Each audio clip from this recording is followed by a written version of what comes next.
जय हिंद। दो टूक में आपका स्वागत है।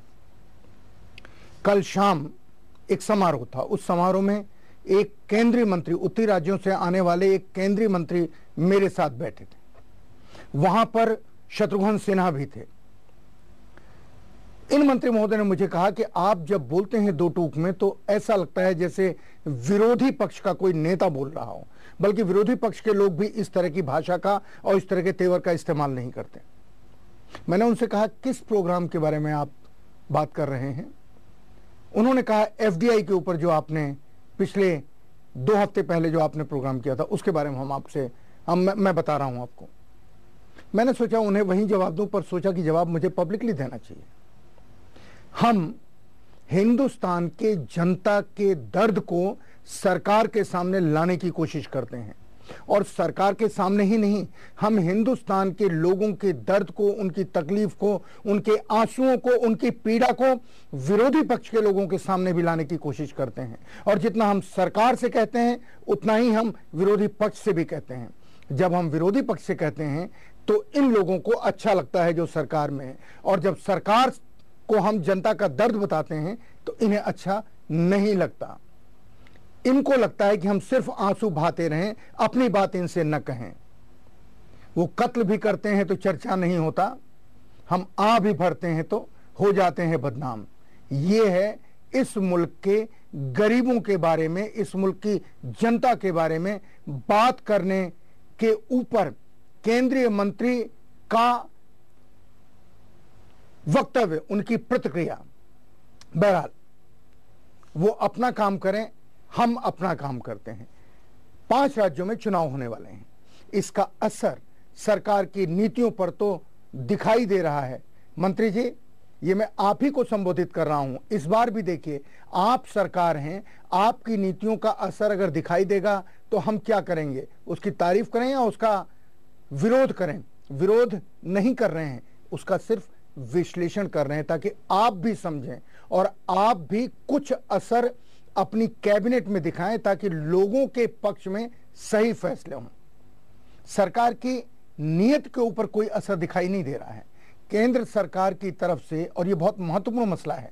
अल्पसंख्यक मामलों के मंत्री सलमान खुर्शीद ने मुसलमानों को आरक्षण देने की बात कहकर एक नया विवाद पैदा कर दिया, एक नई तरह की राजनीति गरमा दी।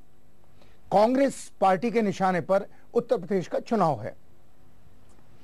खासकर मायावती और मुलायम सिंह यादव हैं, जहां राहुल गांधी ने उनके खिलाफ मोर्चा संभाल रखा है। उत्तर प्रदेश चुनाव में मुसलमानों का अहम रोल है। समाजवादी पार्टी को मुसलमानों का समर्थन अब तक मिलता रहा है। मुसलमानों के एक बड़े तबके ने पिछले चुनाव में मायावती को वोट दिया था। इस बार इन पार्टियों के अलावा एक नई पार्टी, पीस पार्टी, मुसलमानों के वोटों की दावेदार बन के खड़ी हो गई है, और अन्य छोटी छोटी पार्टियां भी हैं जिन्हें मुसलमानों का समर्थन मिल सकता है। कांग्रेस भी मुस्लिम वोट हासिल करना चाहती है। इसलिए इस वक्त सरकार का यह ऐलान राजनीतिक चश्मे से देखा जाना लाजमी है। दो टूक में आज हम मुस्लिम आरक्षण पर बात करेंगे। यह समझने की कोशिश करेंगे कि क्या मुसलमानों को आरक्षण की जरूरत है भी या नहीं। अगर आरक्षण दिया जाए तो किस कोटे से दिया जाए? सरकार इस मामले में क्या सचमुच ईमानदार है, या फिर पहले की तरह सरकार की योजनाओं को कोर्ट में खारिज कर दिया जाएगा और रणनीति ये बनाई जाए कि ये मसले कोर्ट में जाएं और कोर्ट इन्हें खारिज कर दें? क्या मुस्लिम आरक्षण का मुद्दा एक चुनावी चाल है? ऐसे कई सवाल हैं जो मुस्लिम आरक्षण से जुड़े हुए हैं। आज हम इन्हीं सवालों के जवाब को तलाशने की कोशिश करेंगे। सबसे पहले देखते हैं कि सरकार मुसलमानों को किस तरह आरक्षण देना चाहती है।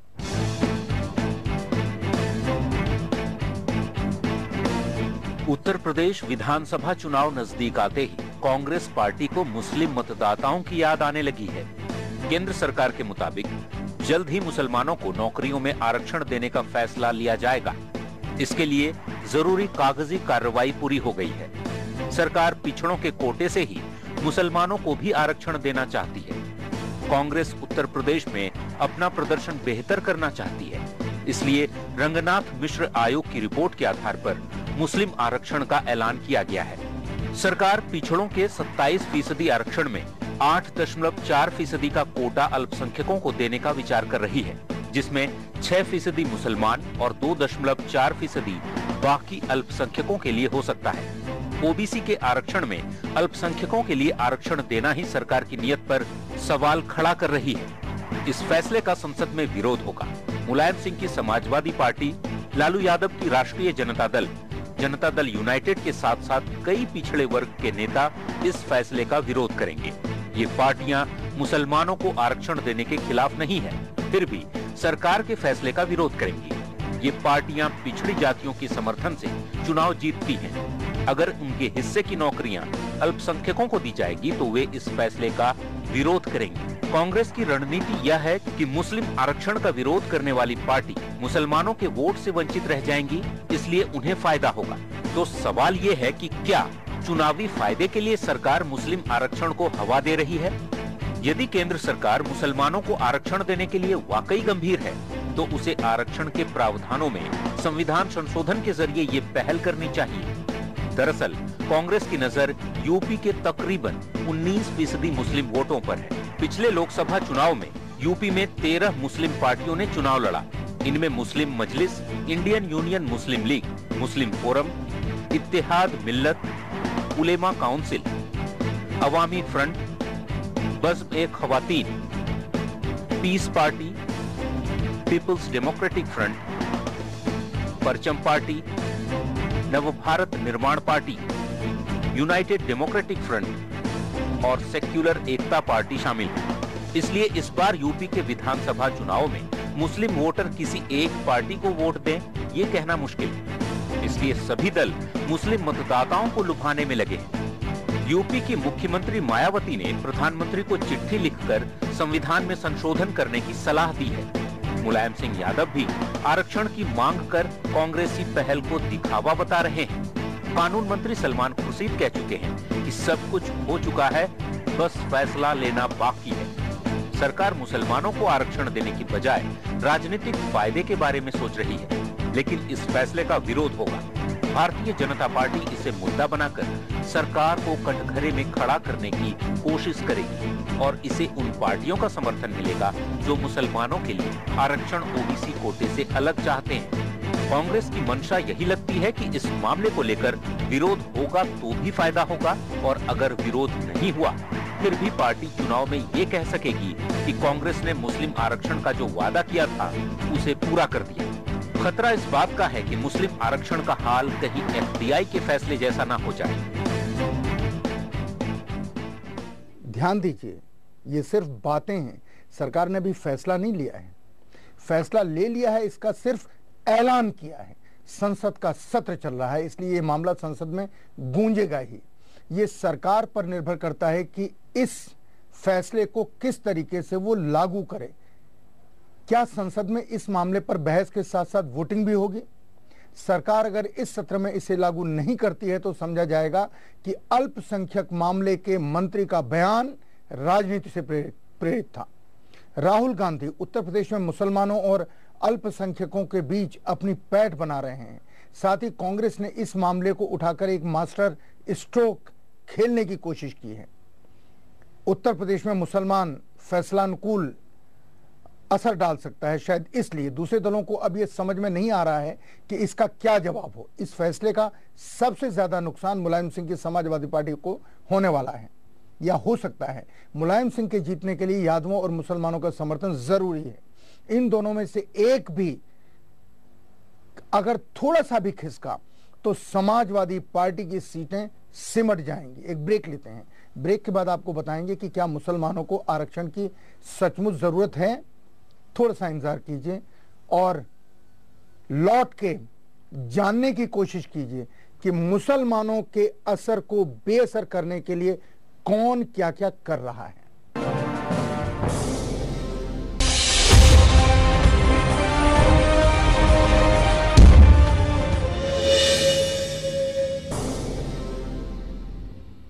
ब्रेक के बाद दो टूक में आपका स्वागत है। सलमान खुर्शीद साहब का शिगुफा, अगर संसद में बात नहीं आती है और फैसला नहीं होता है या सरकार एग्जीक्यूटिव डिसीजन नहीं लेती है तो इसे शिगुफा ही कहेंगे। अल्पसंख्यकों के आरक्षण का शिगुफा। सरकार की निगाह तो उत्तर प्रदेश के चुनाव पर है, लेकिन अहम सवाल यह है कि मुसलमानों को आरक्षण देने का आधार क्या है। सरकार ने रंगनाथ मिश्र कमीशन रिपोर्ट को इसका आधार बनाया है। इतिहास में ऐसे मौके कम ही आते हैं जब किसी अखबार की वजह से सरकार को वो करने को मजबूर होना पड़ता है जिसे वो किसी हाल में करना नहीं चाहते। आज आपको यही मजेदार चीज बताना चाहते हैं कि इतिहास में क्या हुआ और कैसे 8 मिनट में इस मुल्क में एक कहानी बदल गई। जिन रंगनाथ मिश्र आयोग की रिपोर्ट को सरकार अल्पसंख्यकों के आरक्षण का आधार बना रही है, उसे वो पेश ही नहीं करना चाहती थी। सरकार के पास रंगनाथ मिश्र आयोग की रिपोर्ट 22 मई 2006 को सौंपी गई थी और उसके पास रखी थी। उसने इसे ठंडे बस्ते में डाल दिया था। मामला दलित मुसलमानों और दलित ईसाइयों के आरक्षण से जुड़ा होने के कारण विवादास्पद अवश्य है, लेकिन सुप्रीम कोर्ट ने इस मसले को रंगनाथ मिश्र कमीशन को सौंपने के लिए सरकार से कहा था। हमने इस रिपोर्ट को दिसंबर 2009 में छाप दिया, चौथी दुनिया ने छाप दिया, तो हंगामा मच गया। मुलायम सिंह जी, आप 1 मिनट में अपनी बात कर लीजिए। 1 मिनट में अपनी बात। अखबार नीचे जी। इसे हम चाहते हैं कि वो इसे भी बताएं, सहमति जाके बता देंगे, हम बैठ जाएंगे। नहीं, क्या चीज? रंगनाथ मिश्रा की रिपोर्ट जुलाई में पेश हुई 2007 में। 2 साल से छिपा रही सरकार और आज अखबारों में लाखों में आ गया। आज लोकसभा में पेश हुई। ठीक है, तो ये कोई मामूली बात है? नहीं। सरकार ने अल्पसंख्यकों को आरक्षण देने का आधार रंगनाथ मिश्र कमीशन की रिपोर्ट को बनाया है। कांग्रेस सरकार इस रिपोर्ट को कभी सदन में पेश करने के पक्ष में नहीं दिख रही थी। यह सालों से रखी पड़ी थी, लेकिन चौथी दुनिया साप्ताहिक अखबार ने इस रिपोर्ट को छाप दिया। इस रिपोर्ट के छपते ही राज्यसभा और लोकसभा में जमकर हंगामा हुआ। इस रिपोर्ट के प्रकाशित होने के बाद मुलायम सिंह ने लोकसभा की कार्यवाही नहीं चलने दी। 9 दिसंबर को समाजवादी पार्टी के सांसद और मुलायम सिंह ने चौथी दुनिया अखबार लोकसभा में लहराया। जब उन्होंने इस अखबार में छपी रिपोर्ट का हवाला दिया तो प्रधानमंत्री को इस रिपोर्ट को संसद में पेश करने के लिए बाध्य होना पड़ा। सरकार ने रिपोर्ट तो रख दी, लेकिन साथ में कोई एक्शन टेकन रिपोर्ट नहीं रखी। कांग्रेस सरकार इस रिपोर्ट को संसद में पेश नहीं करना चाहती थी। राज्यसभा में भी रंगनाथ मिश्र कमीशन की रिपोर्ट को पेश करने की मांग पर सलमान खुर्शीद ने कर्नाटक और आंध्र प्रदेश के मॉडल की बात कहकर असली मुद्दे को टाल दिया था। रंगनाथ मिश्र कमीशन रिपोर्ट एक असाधारण रिपोर्ट है, जिसमें अल्पसंख्यक कौन हैं, किस तरह के लोगों को आरक्षण मिले, ये साफ साफ बताया गया है।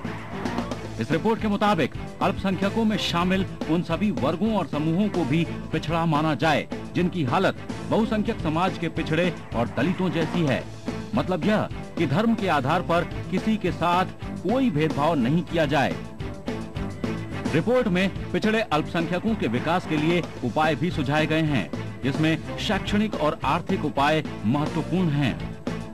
अल्पसंख्यकों की शैक्षणिक बेहतरी के लिए आयोग ने इंजीनियरिंग, मेडिकल, तकनीकी और लॉ जैसे प्रोफेशनल एवं वोकेशनल कोर्स सहित प्रयोगशालाओं, छात्रावासों और पुस्तकालयों जैसे मुद्दे भी शामिल किए हैं। रिपोर्ट में संविधान के अनुच्छेद 30 में सुधार के लिए तत्काल एक व्यापक कानून बनाने की बात की गई है। राष्ट्रीय अल्पसंख्यक शैक्षणिक संस्थान आयोग में इस तरह से सुधार किए जाने की अनुशंसा की गई है, ताकि यह आयोग संविधान द्वारा अल्पसंख्यकों को मिले शैक्षणिक अधिकारों को लागू करवा सके। आयोग के मुताबिक सभी गैर अल्पसंख्यक शैक्षणिक संस्थानों में 15% सीटें अल्पसंख्यकों के लिए सुनिश्चित की जानी चाहिए, जिनमें 10% मुस्लिम और 5% अन्य अल्पसंख्यक वर्ग के लिए हों। आयोग की रिपोर्ट में एक ऐसा प्रभावकारी तंत्र विकसित किए जाने की बात की गई है, जिससे छोटे मोटे उद्योग धंधों का आधुनिकीकरण किया जा सके और अल्पसंख्यकों में से कारीगरों व दस्तकारों को प्रशिक्षण देकर उन्हें रोजगार मुहैया कराया जा सके। आयोग ने अपनी रिपोर्ट में आरक्षण को एक जरूरी कदम बताया है।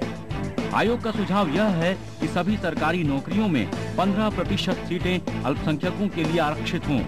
इसमें 10% मुस्लिमों और 5% अन्य अल्पसंख्यकों के लिए आरक्षण का प्रावधान है। आयोग के और फार्मूले के मुताबिक 27% ओबीसी कोटे में से 8.4% अल्पसंख्यकों को दिया जाए, जिसमें 6% मुस्लिमों और बाकी अन्य अल्पसंख्यक वर्ग के लिए हो। हमारा संविधान गरीबों में फर्क करना नहीं जानता और ये हमारे संविधान का सबसे खूबसूरत हिस्सा है। गरीब और पिछड़े हिंदू भी हैं, मुसलमान भी हैं, सिख ईसाई समाज में भी गरीब हैं। भारत के एक धर्म की जाति अन्य धर्मों में भी पाई जाती है। इनकी समस्याएं भी एक तरह की होती हैं। मुसलमानों में भी जाति व्यवस्था के आधार पर भेदभाव है। मजे की चीज है कि जो इस्लाम एक तरह के सामाजिक आधार की वकालत करता है, हिंदुस्तान में उस इस्लाम को मानने वालों के बीच में भी जातियां हैं। फिर भी सरकार उन्हें दलित का दर्जा देने को राजी नहीं है।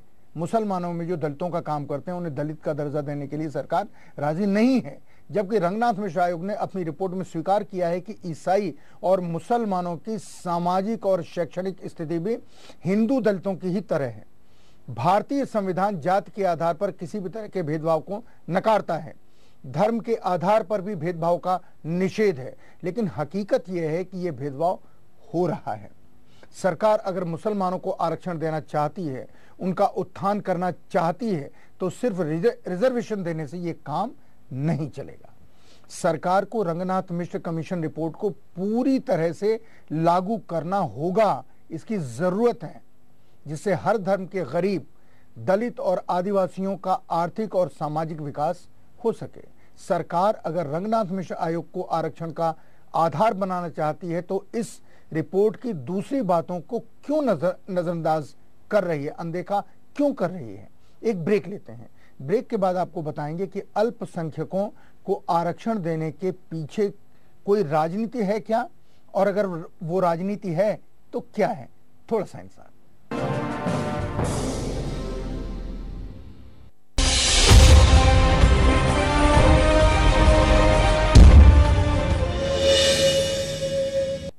ब्रेक के बाद दो टूक में आपका स्वागत है।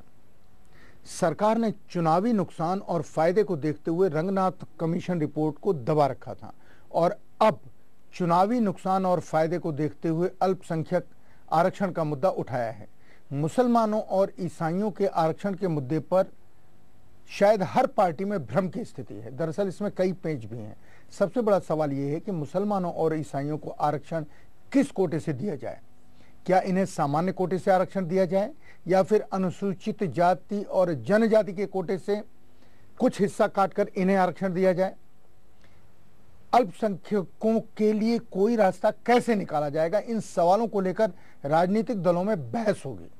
रंगनाथ मिश्र आयोग की रिपोर्ट का सरकार ने राजनीतिकरण कर दिया है। अल्पसंख्यकों के आरक्षण के विषय को जीवित रखकर हर पार्टी अपनी रणनीति तय कर रही है। सवाल यह है कि राजनीति की बिसात पर गरीब और जरूरतमंद अल्पसंख्यकों के हक के लिए लड़ने वाला कौन बनेगा या कौन बचेगा। मनमोहन सिंह ने 2006 में कहा था कि सरकारी संसाधनों पर पहला हक अल्पसंख्यकों का है। यूपीए सरकार के कार्यकाल में रंगनाथ कमीशन का गठन हुआ। अफसोस की बात यह है कि रंगनाथ मिश्र कमीशन की रिपोर्ट को जिस तरह से संसद में रखा गया, उससे तो यही लगता है कि सरकार की कथनी और करनी में घोर विरोधाभास है। सरकार की मंशा पर सवाल इसलिए भी उठ रहे हैं क्योंकि उसने रंगनाथ कमीशन की रिपोर्ट के साथ कोई एटीआर नहीं रखी। सरकार ने यह भी नहीं बताया कि इस रिपोर्ट को कैसे और कब लागू किया जाएगा। हैरानी की बात यह है कि जिस वक्त यह रिपोर्ट संसद में पेश की जा रही थी, उस वक्त प्रधानमंत्री ग्लोबल वार्मिंग की पहले से असफल बैठक में हिस्सा लेने कोपेनहेगन में मौजूद थे। सरकार अगर अल्पसंख्यकों के विकास को लेकर गंभीर है तो रंगनाथ मिश्र आयोग और सच्चर समिति की सिफारिशें पूरी तरह लागू करनी चाहिए। सिर्फ रिजर्वेशन का लॉलीपॉप दिखाकर इस मुद्दे का राजनीतिकरण ही हो सकता है, गरीब अल्पसंख्यकों का विकास नहीं। इसके लिए जरूरी है कि दलित मुसलमानों और दलित ईसाइयों को अनुसूचित जाति का दर्जा मिले, मेवों को अनुसूचित जनजाति का दर्जा मिले, बुनकरों एवं दूसरे कारीगरों का कर्ज माफ हो, कुटीर उद्योगों को 4% ब्याज पर कर्ज मिले, बीड़ी मजदूरों को मकान बनाने के लिए 1 लाख रुपए दिए जाएं, 33% में पिछड़े वर्ग की महिलाओं के लिए अलग से आरक्षण का प्रावधान हो, शैक्षणिक संस्थाओं में अल्पसंख्यकों के लिए सीटें आरक्षित की जाएं, अल्पसंख्यकों के लिए सरकार अलग से योजनाएं बनाए ताकि वो दूसरे समुदाय की तरह विकसित हो सके, अल्पसंख्यक भूमिहीनों के लिए सरकार अलग योजना बनाए, मनरेगा जैसी स्कीमों में अल्पसंख्यकों की भागीदारी कैसे बढ़े, इसके लिए नई नई नीतियां बनाए, असंगठित क्षेत्र में काम करने वाले अल्पसंख्यक मजदूरों को आर्थिक सहायता देने का प्रावधान किया जाना चाहिए। आर्थिक विकास के साथ अल्पसंख्यकों के सामाजिक और सांस्कृतिक विकास के लिए सरकार को नीतियां बनानी चाहिए। और एक अहम सवाल ये कि क्या सारे मुसलमानों को आरक्षण की जरूरत है? आरक्षण की जरूरत सिर्फ सामाजिक, शैक्षिक और आर्थिक रूप से पिछड़े मुसलमानों को है। संविधान में भी आरक्षण का यही आधार तय किया गया है। अन्य पिछड़ा वर्ग में आने वाले मुसलमान पहले से ही इस वर्ग के लिए तय 27% आरक्षण के हकदार हैं। जस्टिस रंगनाथ मिश्र आयोग की सिफारिशों पर अमल के साथ ही इस वर्ग में आने वाली मुसलमानों की वे बिरादरी अनुसूचित जाति में शामिल हो जाएंगी जिनकी तरह के ही लोग हिंदू धर्म में हैं और अनुसूचित जाति की श्रेणी में आते हैं। लेकिन इतनी अहम सिफारिशों को लागू कराने पर तथाकथित मुस्लिम नेतृत्व का कतई ध्यान नहीं है। इसके उलट वे सारे मुसलमानों के लिए आरक्षण की मांग करके संघ परिवार को मुसलमानों के खिलाफ माहौल बनाने की वजह और खुराक दोनों दे रहे हैं। सरकार ने अब तक यह साफ नहीं किया है कि अल्पसंख्यकों के किस वर्ग को या फिर सभी मुसलमानों को आरक्षण दिया जाएगा। जस्टिस रंगनाथ मिश्र आयोग पिछड़े वर्गों के मुसलमानों के लिए आरक्षण की वकालत करता है। विडंबना यह है कि रंगनाथ मिश्र कमीशन की रिपोर्ट लागू करने के लिए जो आवाज मुस्लिम समाज के अंदर से उठनी चाहिए वो नहीं उठ रही है, न सामाजिक राजनीतिक संगठनों की तरफ से और न संसद में मुस्लिम सांसदों की तरफ से। जबकि मुसलमानों के लिए, उनके उत्थान के लिए और इस देश में सम्मानजनक जीवन जीने के लिए रंगनाथ मिश्र आयोग की रिपोर्ट लागू होना अत्यावश्यक है, बहुत जरूरी है। मंत्री जी, आपकी पार्टी के सामने भी सवाल है, आपकी सरकार के सामने भी सवाल है। मुसलमान आपका भरोसा कैसे करें अगर आप अभी फैसला नहीं करते उत्तर प्रदेश चुनाव से पहले कि किस तरह से रंगनाथ मिश्र कमीशन की रिपोर्ट को आप लागू करेंगे? आप अपनी पार्टी के अध्यक्ष से बात कीजिए, अपने प्रधानमंत्री से बात कीजिए, और आपको लगे तो आप हमारे साथ यहां आकर के भी देश से बात कर सकते हैं। हम जो कहते हैं सच कहते हैं, दो टूक कहते हैं। जय हिंद। कैसा लगा आपको हमारा ये कार्यक्रम? आप अपनी राय दे सकते हैं feedback.dotook@gmail.com पर।